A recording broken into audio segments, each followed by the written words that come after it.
Le Real de Madrid d'aujourd'hui n'exclut pas la règle. Pourquoi? Parce qu'on a plusieurs départs du côté du Real de Madrid et les potentielles arrivées sont un peu mitigées. Salut les amis, bienvenue dans cette nouvelle vidéo. Aujourd'hui, nous allons parler des départs du Real de Madrid et des potentielles arrivées. Tous les détails après l'intro.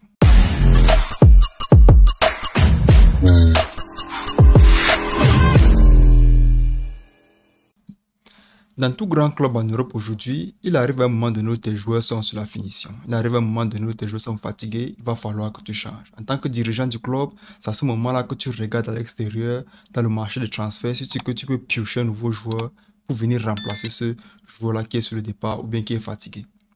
Le Real de Madrid d'aujourd'hui n'exclut pas la règle. Pourquoi? Parce qu'on a plusieurs départs du côté du Real de Madrid et les potentielles arrivées sont un peu mitigées. Maintenant, quand on parle des départs au Real de Madrid, surtout au côté de l'attaque, tu as un Asensio qui part du côté de Paris Saint-Germain, tu as les Mariano Diaz qui quitte le club, tu as les Mendy qui vont potentiellement quitter. Déjà, en parenthèse, un Mendy, pour moi, c'est ce joueur-là qui, par son style de jeu, ne donnait pas l'unanimité auprès des fans. Beaucoup de prises de décision qui faisaient en sorte que son côté soit acteur de plusieurs buts encaissés. Et aussi, Eden Hazard qui, en jouant au Real, n'avait pas performé comme cette légende-là dont on attendait de lui. Maintenant, du côté de Karim Benzema, une légende. Pour moi, c'est un 10 sur 10. Pourquoi? Parce que ce joueur-là qui arrive au Real de Madrid, 14 ans auparavant, et jusqu'aujourd'hui, est sur une saison grandissante, sur un Benzema qui mûrit à chaque fois. Pourquoi? Parce qu'on se souvient d'un Karim Benzema altruiste qui permettait aux attaquants de briller, un Karim Benzema qui attendait son époque, et son époque a été vraiment récompensée. Maintenant, annoncé du côté de Al Nassr, pour un salaire de 100 millions d'euros, je pense que c'est bien mérité pour un joueur de son calibre.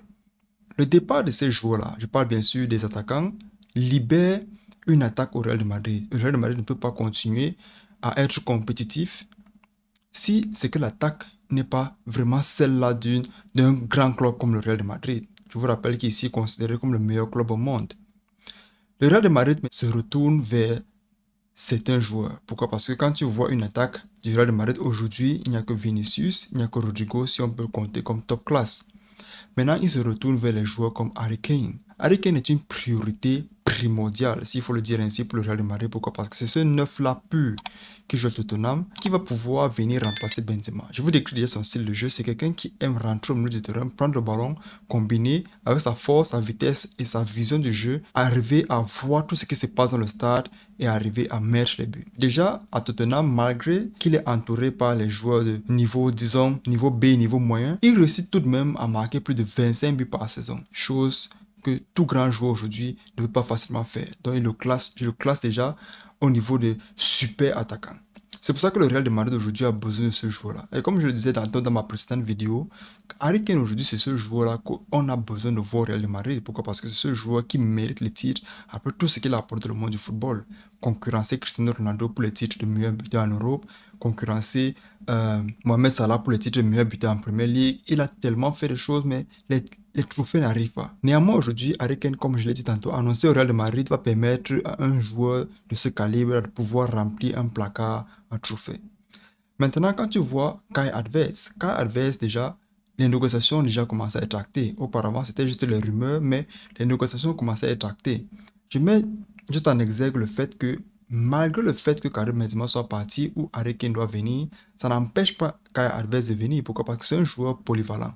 Rappelez-vous, à Chelsea, Tuchel pouvait l'utiliser à tous les postes, soit milieu de couloir, soit avant-centre, soit derrière l'attaquant. Donc c'est un joueur qui joue à tous les postes, un Allemand de formation et un joueur qui a ce talent-là et cette vision de jeu qu'on a besoin au Real de Madrid.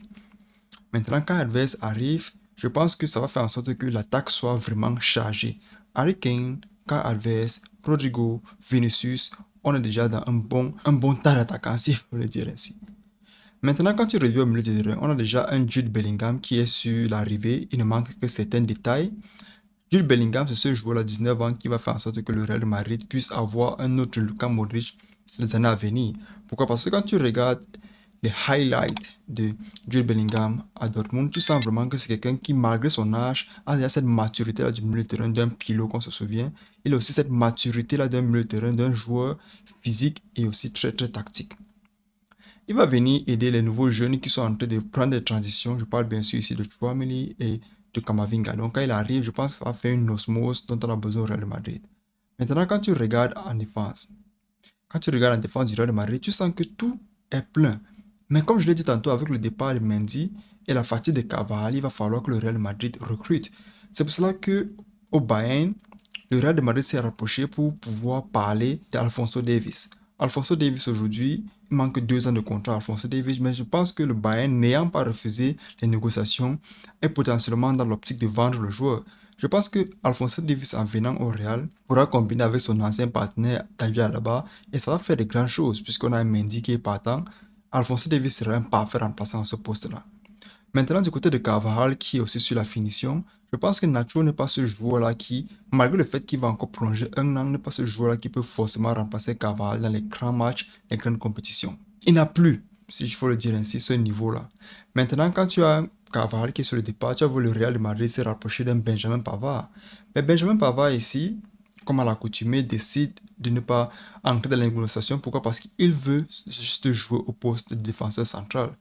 Néanmoins, au Real Madrid, la défense centrale est déjà chargée. On n'a plus besoin. On a déjà un Alaba, on a Eder Militao, on a un Rudiger. Je pense que déjà au Real Madrid, la défense centrale, tous ceux qui sont là dépassent déjà un Pavard. Donc, je pense qu'il va abandonner la piste. Mais néanmoins, je pense qu'il y a ce joueur-là, Chukwueze de la Real, qui est utilisé par le Real Madrid pour pouvoir remplacer Carvajal. Mais c'est quelque chose qui va se faire avec le temps, puisqu'il est encore sur contrat avec Villarreal. Donc, le Real Madrid d'aujourd'hui entre dans le marché de transfert avec cette optique-là de déposer les fonds et pouvoir remplir le club. Pourquoi? Parce que je me souviens, le Real Madrid n'avait pas fait de gros achats les années précédentes. Donc, ils ont l'argent dans les caisses pour pouvoir amener les joueurs qu'ils veulent.